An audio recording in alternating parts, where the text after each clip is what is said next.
Buenos días. Es bueno estar con ustedes otra vez y tenían esta comunión en Nuevo Testamento 2. Vamos a pedir que Dios nos bendiga y nos guíe mientras estudiamos esta mañana. Padre, te damos gracias por tu palabra. Te agradecemos por tu bendición. Te agradezco, Padre, que has bendecido tu palabra y mientras la estudiamos, seamos bendecidos. Te damos la alabanza y la gloria. Y te damos toda la gloria en el nombre de Jesús. Amén. Amén. Hemos dejado al apóstol Pablo en prisión, ¿no es así? Por algunos días, desde la anterior sesión hasta ahora, Pablo escribió a Timoteo, le dio instrucciones. Vimos en 1 Timoteo la última vez. Y mientras hemos hablado la anterior vez, él estaba entre estos dos periodos de cárcel, de prisión, y estaba escribiendo en este tiempo, enfatizando algunas cosas que necesitaban ser corregidas en las iglesias. Y le escribe a Timoteo, luego a Tito, y les dice y les da instrucciones pastorales y para los pastores y ancianos.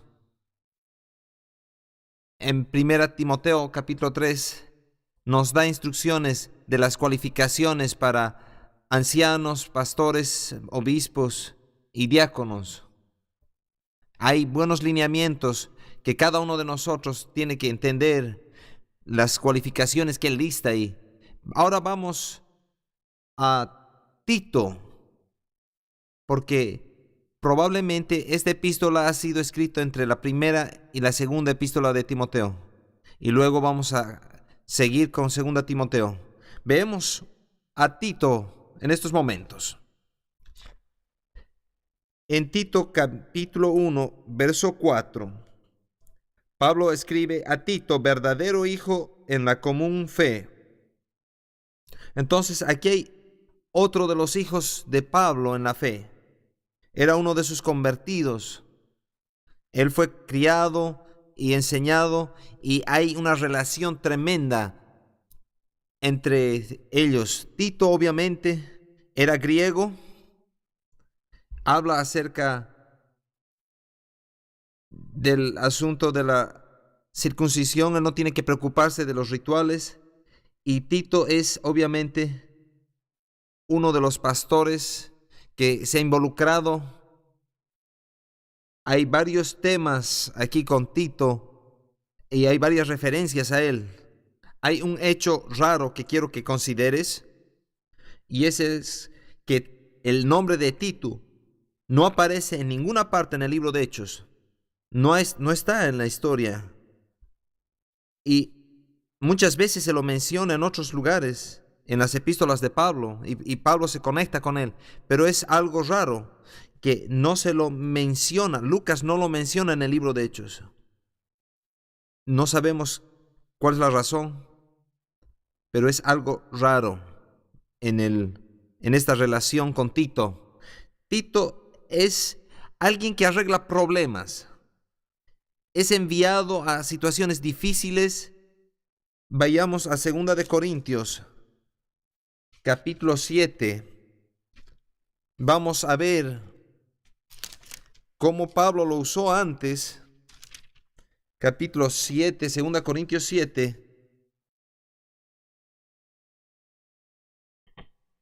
En verso 6. Dice, pero Dios que consuela a los humildes, nos consoló con la venida de Tito.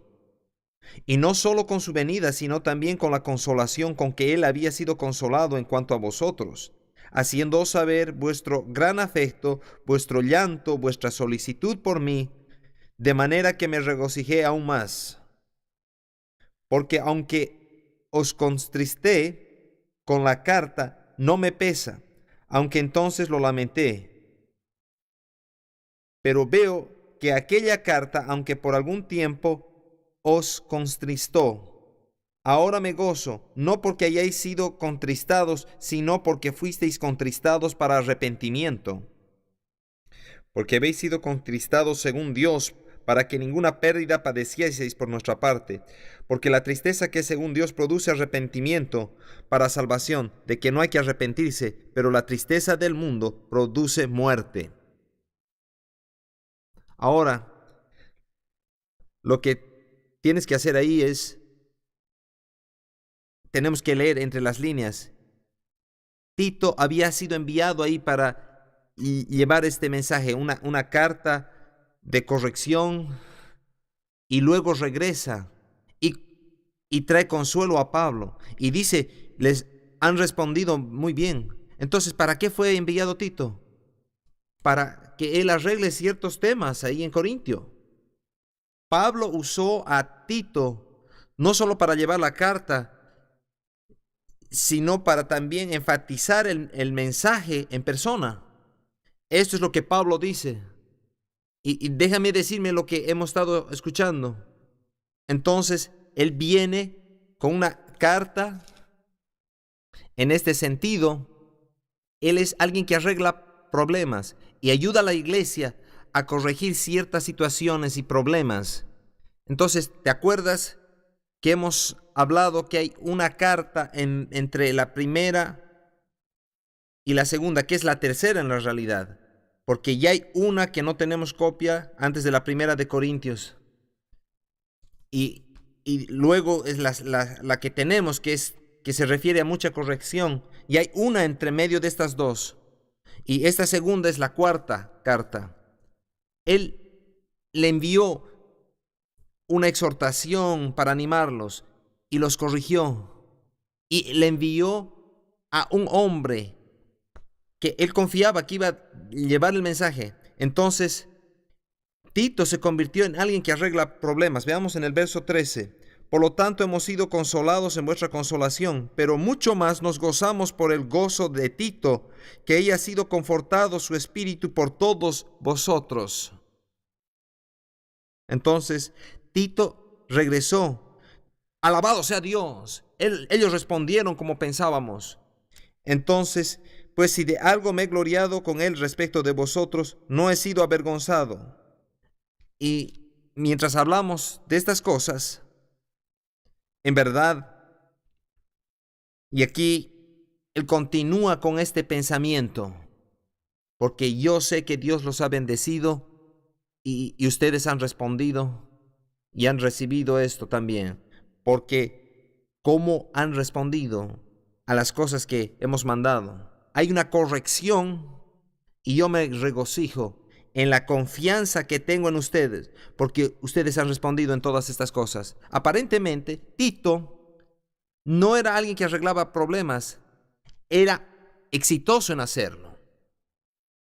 Hay gente que es muy buena en plantar iglesias. Van ahí, como el apóstol Pablo, va a un lugar donde no hay iglesia, ministran, juntan un grupo de creyentes, ganan personas para el Señor, empiezan un estudio bíblico en la casa y luego construyen una iglesia. Y una vez que está edificada y tienen un grupo sólido ahí, y su llamado es irse a otro lugar, entonces alguien tiene que venir y pastorear esa iglesia.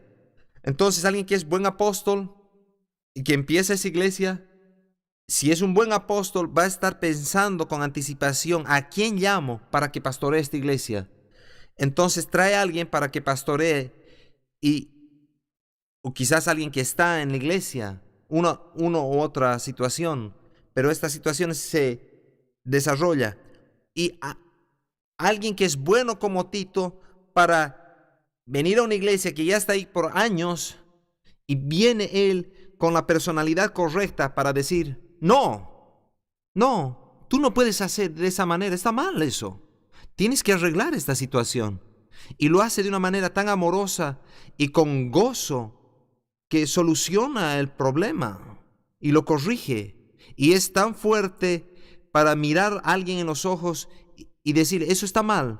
Tú no puedes hacer así ni vivir de esa manera. Y no todos podemos hacer eso. Algunos odiamos tener confrontación con las personas, entonces creamos problemas para que otros los solucionen.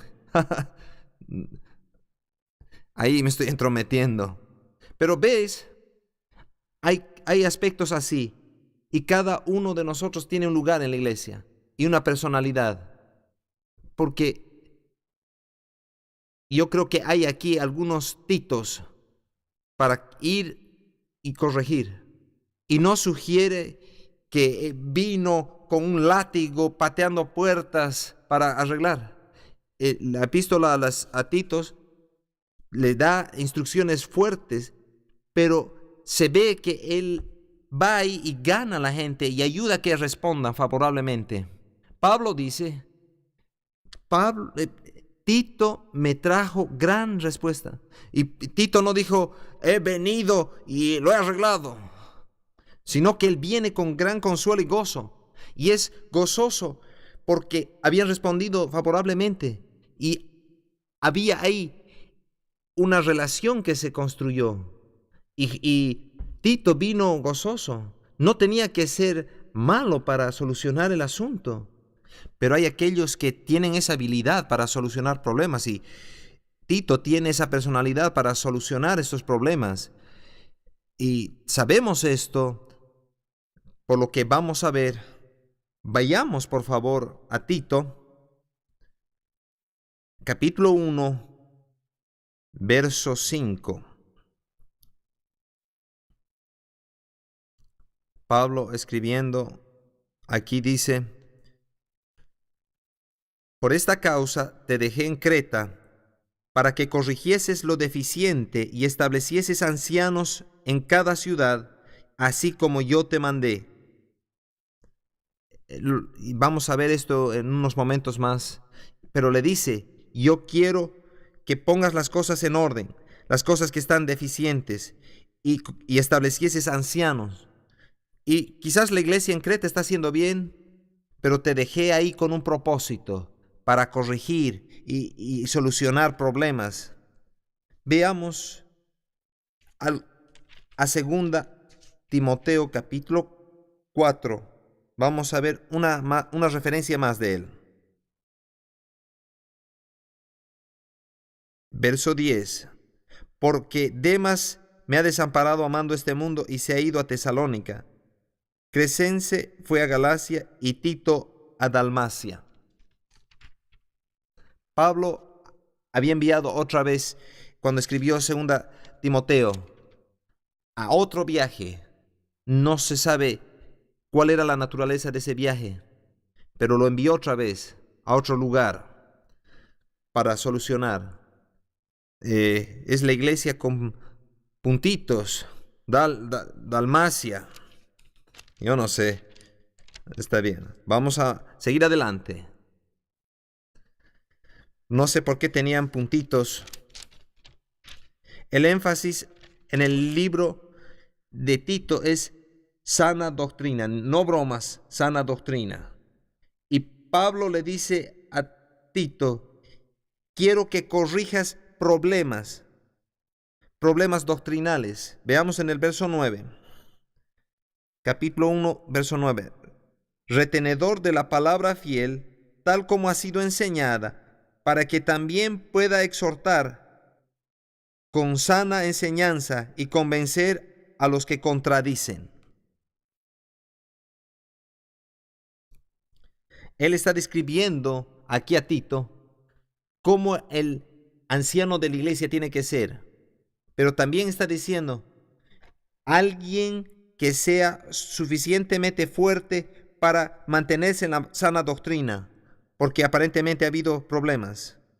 Veamos el capítulo 2, verso 11. Porque la gracia de Dios se ha manifestado para salvación a todos los hombres, enseñándonos que renunciando a la impiedad y a los deseos mundanos, vivamos en este siglo sobria, justa y piadosamente, aguardando la esperanza bienaventurada y la manifestación gloriosa de nuestro gran Dios y Salvador Jesucristo, quien se dio a sí mismo por nosotros para redimirnos de toda iniquidad y purificar para sí un pueblo propio celoso de buenas obras. Esto habla y exhorta y reprende con toda autoridad. nadie te menosprecie. Ven aquí lo que está diciéndole a Tito. Enseña la buena doctrina, la sana doctrina. Enséñales la palabra de Dios. Enséñales acerca de la justicia, que vivan sobriamente, piadosamente en esta era presente. Y les da aquí mucha instrucción. ¿Por qué tiene que hacer esto? Jesús mismo se dio a sí mismo para purificar para sí un pueblo celoso. Y nos purificó para que seamos gente especial. Y quiero que les digas estas cosas y las exhortes. No usamos mucho esa palabra. Es una palabra que quiere decir alentar y decirle la verdad. Y también en una manera de aliento. Y reprende con toda autoridad. Entendemos esa palabra mejor. Anímales a hacer lo que es correcto. A veces puedes dar unas bofetadas. Repréndelos y consuélalos. Y también dice, repréndelos con toda autoridad. No sugiere que él vaya con una actitud tímida y tratándolos de tratar como a niños. Les dice, repréndelos con autoridad y que nadie te menosprecie. Él está diciendo, en esta misión que te envío, vas a tener que ser fuerte y portarte de una manera firme. Piensa en esto por un momento. Usamos el término cretino para describir qué tipo de persona. Decimos, este es un cretino. Es algo que ha venido a nuestro idioma después de 20 siglos. Todavía describimos a las personas usando ese término, que son un poco tontas, lerdas, gente con la cual nos impacientamos y decimos, es un cretino. ¿A dónde está yendo Tito? A Creta. Y yo me pregunto, ¿por qué es esto? ¿Por qué tenemos ese término que todavía sigue vigente después de 20 siglos? Él estaba diciendo a Tito, aquí hay este grupo de personas que tienen estos problemas. Y esto no se refiere solo a la iglesia, sino a la nación. Y no es un término eclesiástico, es todo el mundo describe con esta palabra a los de Creta. Y yo espero que no seas de Creta aquí hoy día escuchando esto. Quizás lo eres. Si lo eres, arregla esa situación.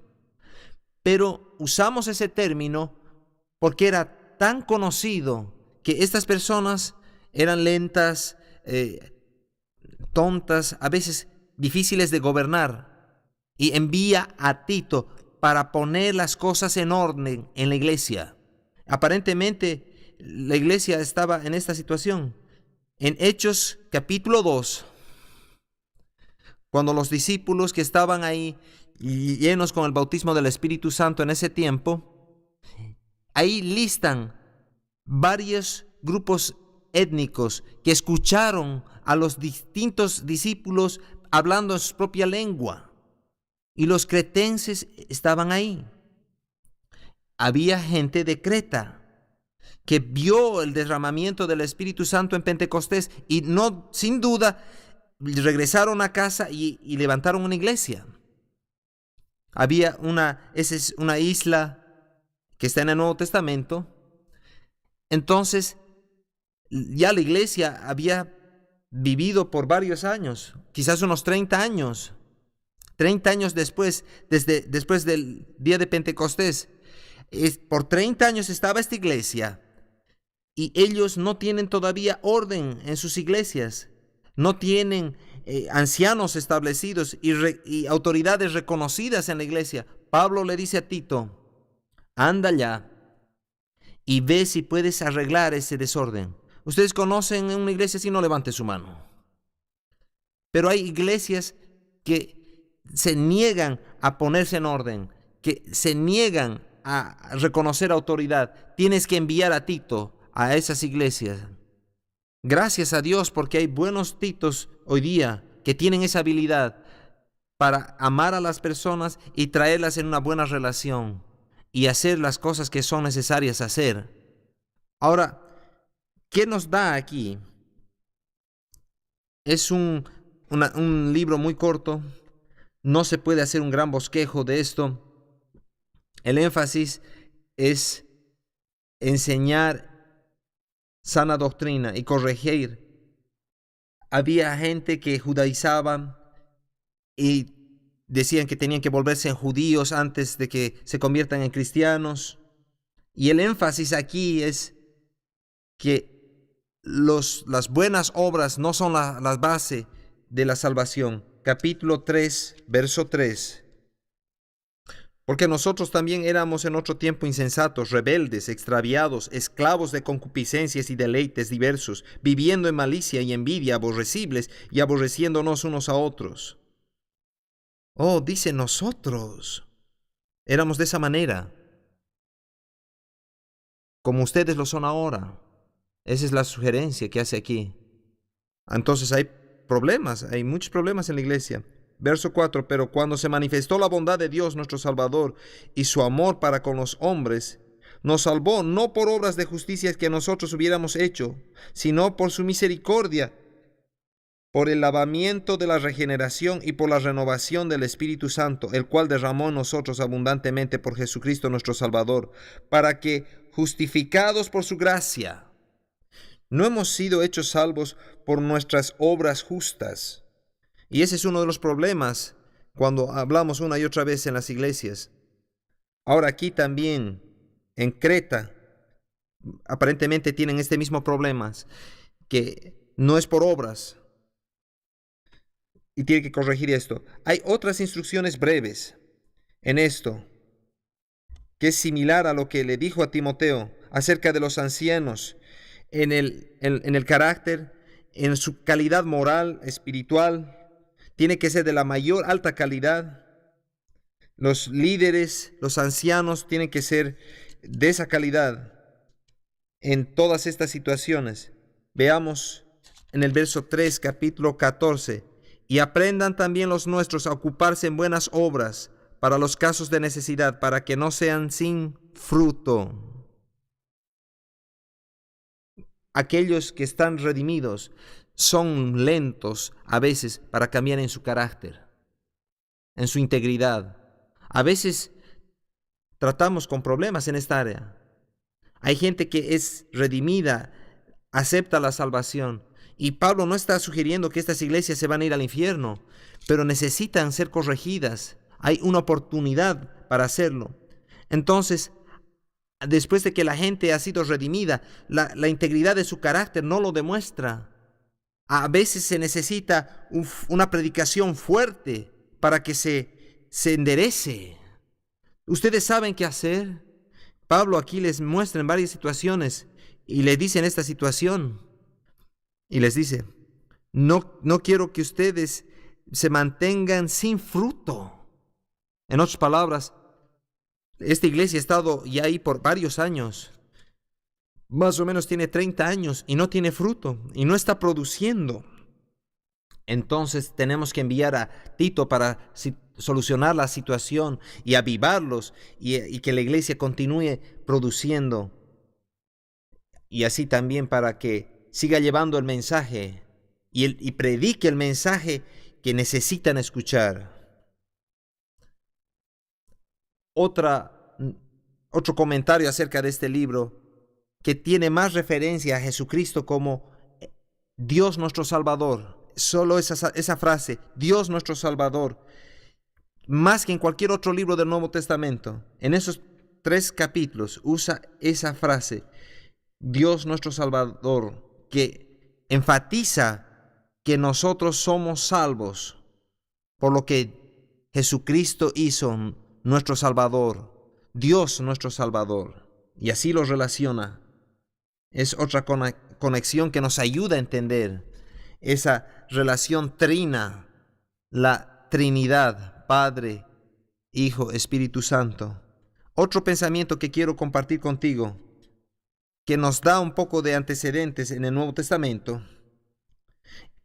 En ese periodo de tiempo en el Nuevo Testamento no tenemos un grupo de pastores, porque la iglesia es joven. Unos 30 años después que la iglesia universal comenzó, entonces no tenemos un grupo de pastores con los que estamos familiarizados ahora, que llegan al punto de decir, esta iglesia no está respondiendo a mi liderazgo, voy a renunciar y voy a ver si Dios abre la puerta para ir a otra ciudad y pastorear otra iglesia. Aquí no tenemos un grupo de pastores que estaban intercambiando iglesias. Eso es lo que está sucediendo ahora en nuestro tiempo en el mundo. Lo que está sucediendo en el Nuevo Testamento, que tienes un grupo de ancianos que han sido establecidos, o cuando Pablo la fundó, Silvano u otro, tienes un grupo de ancianos en la iglesia. Entonces, media docena, una docena, 2 o 3 en una congregación pequeña, y luego se convierten en ancianos de la iglesia, y todos comparten en el liderazgo de la iglesia. Eso es lo que sucede en el primer siglo, hasta que uno de ellos se convierte en el que lideriza a los demás ancianos, y esa persona toma el liderazgo en todas estas personas, y lo que nosotros llamamos, y lo que Pablo llama, un pastor en Efesios. Y desarrollamos ese término pastor después de ese hecho. Y en esencia, lo que tú y yo llamaríamos pastor, era un anciano y creció de tal manera y creció en respeto, y luego termina siendo pastor. Ahora, para que un pastor sea efectivo, conoce a la gente, conoce a la comunidad y vive ahí mismo, vive y muere ahí mismo.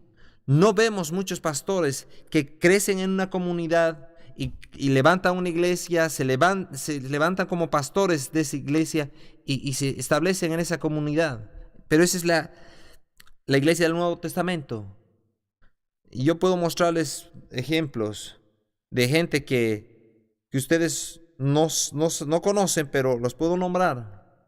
Entonces ustedes pueden decir, ¿cuál es la conclusión de esto? No estoy seguro que estamos haciendo lo que la iglesia del Nuevo Testamento hizo, y no sé si podemos cambiar la situación en nuestro sistema, pero Tito era uno de esos varones que la iglesia necesita, y nos indica que los ancianos tenemos que tener estas características, que sean sanos en su doctrina y capaces de enseñar y levantar una iglesia. Pablo envía a Tito a Creta para establecer ancianos y le dice, vaya, anda y determina cuál es la persona correcta, y eso requiere mucho liderazgo y dirección de Dios para que tú puedas decir, tú tienes que ser el pastor. Entonces los otros 4 o 3 pastores dicen, oh, yo pensé que ese era mi turno. Tiene que ser la dirección del Espíritu Santo, y Él lo hace de esa manera. El Espíritu Santo nos guía en esas áreas. Alabado sea Dios. Gracias a Dios que hay directrices y correcciones para ser animados. Vayamos a 2 Timoteo. Vamos a hacer un cambio aquí. Tiene un tono diferente y otra instrucción aquí en Timoteo. Probablemente, entre el tiempo que Pablo escribe a Tito y a Timoteo, él es puesto en prisión otra vez. Por la segunda vez estaba en Roma. Aquí la sugerencia es que estaba en un arresto domiciliario, pero ahora es llevado otra vez a la prisión. Y la indicación es aquí que él ha tenido la oportunidad de dar testimonio y apelar a César y compartir su mensaje con él, o quizás no sabemos. Quizás fue arrestado en medio del alboroto, de la persecución que se desata en ese tiempo por causa de Nerón. Quiero darte un poquito los antecedentes. Nerón viene a la autoridad en Roma y es rudo y fuerte. Está casado con una dama judía. Y aquí nos da un poquito de entendimiento porque se casa con una mujer judía Y llega al punto en el cual que él quiere que los romanos respondan a su liderazgo en los años 60 después de Cristo. No solo la ciudad de Roma, sino todo el imperio. Él está tratando de ver maneras para arreglar la situación. La ciudad de Roma se ha convertido en una ciudad grande, en una metrópolis. Como resultado de eso, y hay problemas en la ciudad, y hay muchos problemas. Hay lugares que están viejos, y hay barrios bajos. Entonces Nerón dice, ¿qué voy a hacer? Quiero hacer unas reformas urbanas, pero no sabe cómo hacerlas. Entonces, en la historia sabemos que Nerón envía a ciertas personas a incendiar la ciudad y incendiar estos barrios bajos. Y cuando los envía, y hay una frase que dice que Nerón estaba feliz cuando Roma se quemaba. Él no hizo nada más que miraba, observaba, que probablemente la sugerencia es que él estaba mirando desde su balcón mientras la ciudad se quemaba y se sonreía, porque él estaba diciendo, vamos a quitar todo estas cosas malas fuera del camino y vamos a empezar a construir. Y él empieza a tener una campaña de construcción para reconstruir la ciudad. Es una buena idea, excepto que hay gente que está viviendo en esas casas, en estos barrios que están siendo quemados. Entonces la gente empieza a descubrir y a saber que esto ha sido hecho a propósito. Entonces, ¿quién es el culpable? Entonces empiezan a buscar por un chivo expiatorio y empiezan a ver quién ha hecho esto. Entonces Nerón no quiere que descubran qué él ha hecho. Solo años después se descubre que él ha sido, y tiene que buscar a alguien a quien echar la culpa. Y su mujer, que es judía y ha escuchado acerca de Pablo probablemente, y todos estos cristianos que eran judíos que habían rechazado la fe judía y habían abrazado la fe cristiana. No hay registro de esto. No hay nada que pueda confirmar esto. Pero quizás ella le dice, aquellos cristianos, si los echamos fuera del camino, ya no tendremos más problemas. Entonces Nerón tiene la idea de echar la culpa a los cristianos. Entonces él empieza con una campaña de persecución en contra de los cristianos y termina en varios temas. Pablo quizás es martirizado en ese tiempo, y Nerón, de una manera sádica, hace que varios cristianos sean crucificados y quemados, decapitados y todas estas cosas. Y si tú ves en este tiempo de la historia, en las entradas principales, Nerón pone cruces y cuelga cristianos y quema sus cuerpos como antorchas para iluminar el camino. Y la sugerencia es, ellos empezaron con los fuegos, entonces ahora los quemamos a ellos. Entonces era una supuesta retribución, pero lo que nosotros sabemos, que los cristianos no eran responsables de esto. Entonces él quería desviar la atención del público de todo lo que sucedió en la ciudad de Roma. Entonces, ¿cuán grande ha sido ese fuego? Tú puedes preguntar. Algunos estimados sugieren 2/3 de la ciudad se quemaron antes de que todo acabe. Este fuego quedó fuera de control y 2/3 de la ciudad fueron consumidos. Mucha gente estaba totalmente disgustada, pero Nerón no quería que se disgusten con él, y él empieza esa persecución. Y otra cosa que quiero que tú puedas entender, hay mucha persecución, pero ¿quién ha estado levantando los alborotos y la persecución? Cuando Pablo entraba a una ciudad y predica a los judíos, ¿quiénes se enojan? Los judíos. No tenemos lo que llamamos la persecución romana de la manera fuerte. Era esporádica aquí y allá. Había persecución, pero muy poca. Pero la mayoría de la persecución venía de los judíos, de su propia fe, en este punto de la historia. Y Nerón es el primero que organiza una persecución en contra de los cristianos. Y tenemos la mentalidad y pensamos que los cristianos son entregados a los leones. Y eso es un error en este momento de la historia. Pablo está en una prisión romana. ¿Por qué acaba ahí? Porque levantó un alboroto en Jerusalén con los judíos. Es el mismo tema. Ese ha sido todo el problema a lo largo de ese tiempo. No hay una persecución romana, sino hasta el segundo y tercer siglo, donde hay un edicto organizado del emperador que dice: destruyan a los cristianos a lo largo y ancho del imperio. Y no estoy sugiriendo aquí que los cristianos no eran perseguidos, no malentiendan eso. Había persecución, pero más era política que religiosa. Ahora es religiosa, porque los judíos y otros están peleando en contra de la nueva religión, entre comillas. Los romanos, ellos no entendían a los cristianos, les decían ateos, porque ellos oraban con los ojos cerrados a un Dios que no podían ver.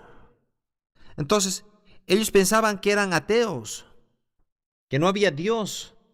Estaban arrodillándose y cerrando los ojos, orando a un Dios que no estaba presente, no había ni un ídolo ni nada. Entonces, los cristianos pueden arrodillarse y orar en cualquier parte. ¿Cómo sirves a un Dios de esa manera? Deben ser ateos, no tienen Dios. Entonces, eran malentendidos. Y los romanos también pensaban que eran crueles y caníbales, porque tomaban la sangre y comían el cuerpo de su Dios. La comunión.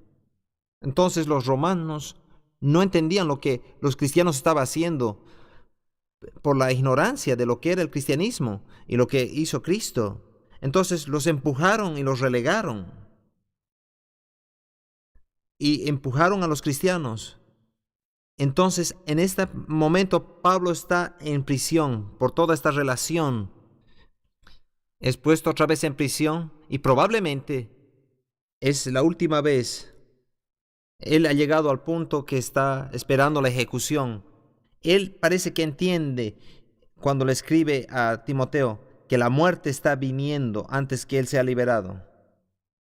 Veamos en el capítulo 4, verso 6. 2 Timoteo 4:6. Pablo dice aquí, al final del libro casi: porque yo ya estoy para ser sacrificado, y el tiempo de mi partida está cercano.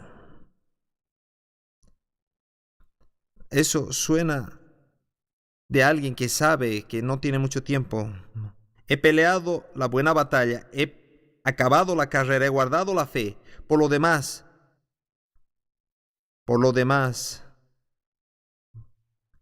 me está guardada la corona de justicia, la cual me dará el Señor juez justo en aquel día, y no solo a mí, sino también a todos los que aman su venida.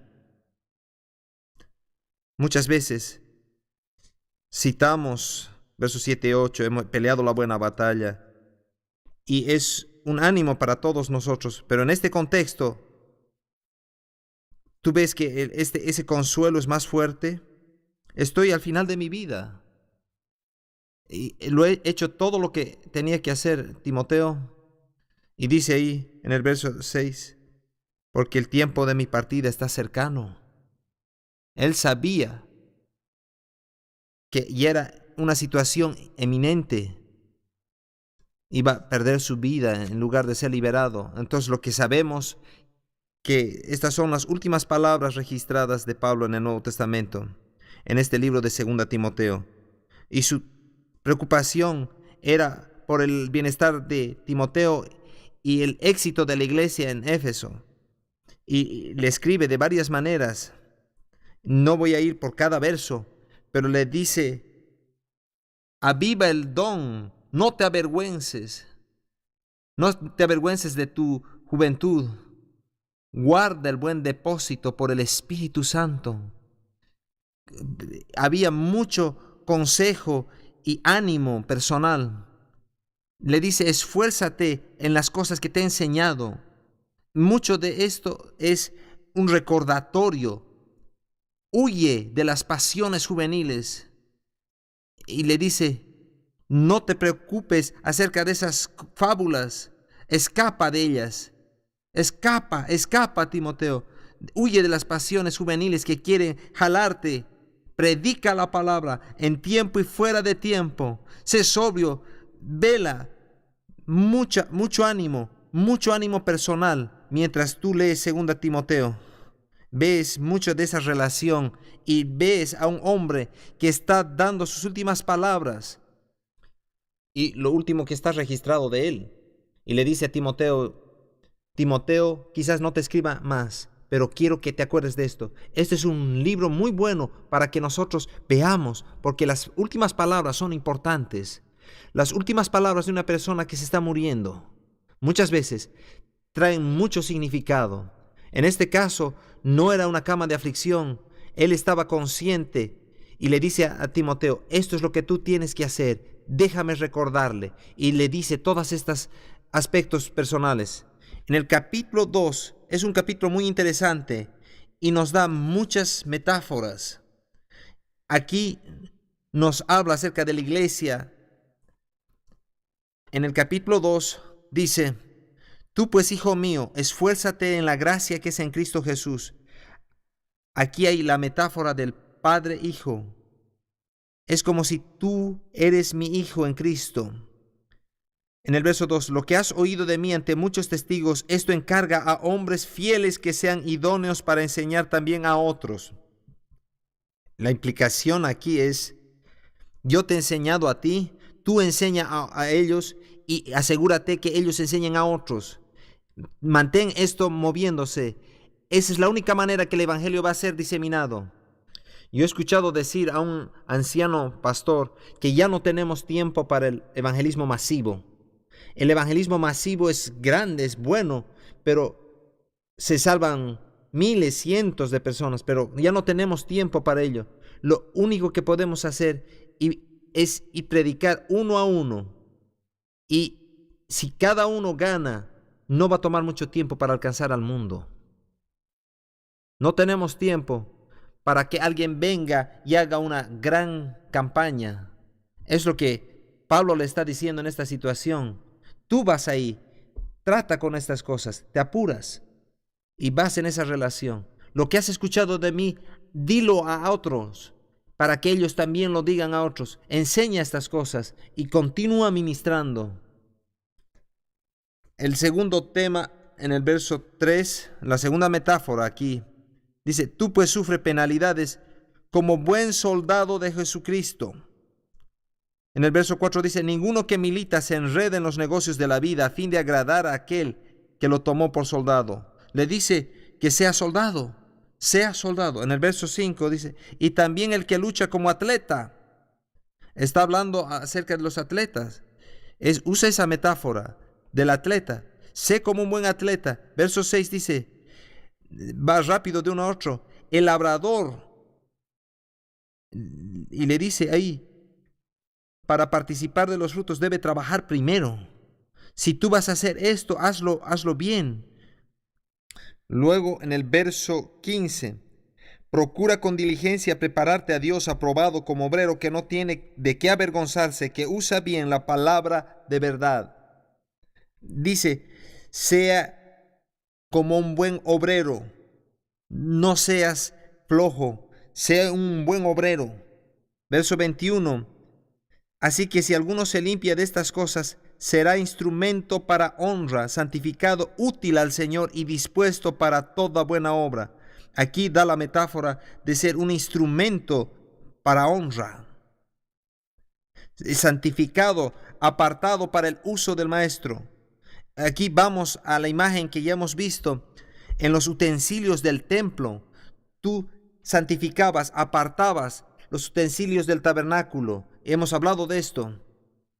Y santificación tiene que ver con la idea que los utensilios son creados y hay una gama variada de utensilios y han sido hechos de la misma manera, pero los vemos y escogemos los mejores y los apartamos y los traemos al tabernáculo. Moisés hizo esto y lo puso en el tabernáculo y los santificó.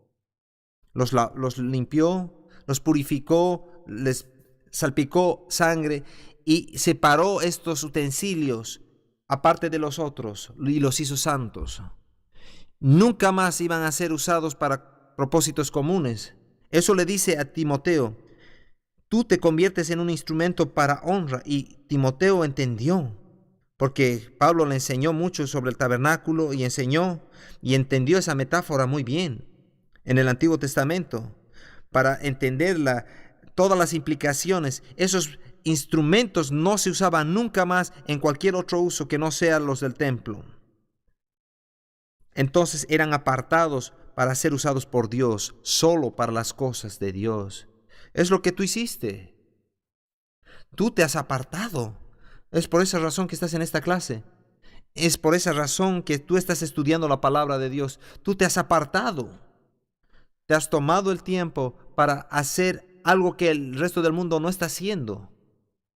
Eso es parte de la santificación. Ahora, ¿eso quiere decir que nunca nos involucremos en el mundo? No, si ese fuera el caso, ya perderíamos la oportunidad de testificar. Pero la idea de santificar honra ese utensilio y se convierte en un utensilio usado por Dios. Y Dios te va a bendecir. Entonces dice, si alguno se limpia de estas cosas, y empieza a hablar de esto por varios versos. Habla acerca de los distintos materiales con los que se hacen los utensilios. Y hay toda clase de instrumentos. Y todos tienen un propósito. Y dice, apártate tú para ser usado por el Maestro, preparado para toda buena obra. Muy bien. La última metáfora que usa aquí en este capítulo es la metáfora del siervo. En verso 24 dice, porque el siervo del Señor no debe ser contencioso, sino amable para con todos, apto para enseñar, sufrido, que con mansedumbre corrija a los que se oponen, por si quizá Dios les conceda que se arrepientan para conocer la verdad. Y lo que dice, tienes que ser un siervo del Señor. Y él empieza a describir, por supuesto, esa relación, las cosas que un siervo hace. Y termina este libro, finalmente, con algunos pensamientos que nos ayuden a entender. Y quiero que tú te imagines en unos momentos, mientras terminamos con este libro, aquello que Pablo está atravesando. Ya hemos hablado que Pablo está esperando el ser ejecutado. Va a ser decapitado. Sabemos que él va a entregar su vida por lo que él cree. Miremos, él mientras está sentado en el calabozo escribiendo estas cosas. Capítulo 4, verso 9. Procura venir pronto a verme, porque Demas me ha desamparado, amando este mundo. ¿Puedes ver lo que Pablo está diciendo? Demas se ha rendido. Tú sabes, no es seguro mantenerse alrededor de alguien que está condenado a ser ejecutado. No es algo inteligente que uno pueda hacer.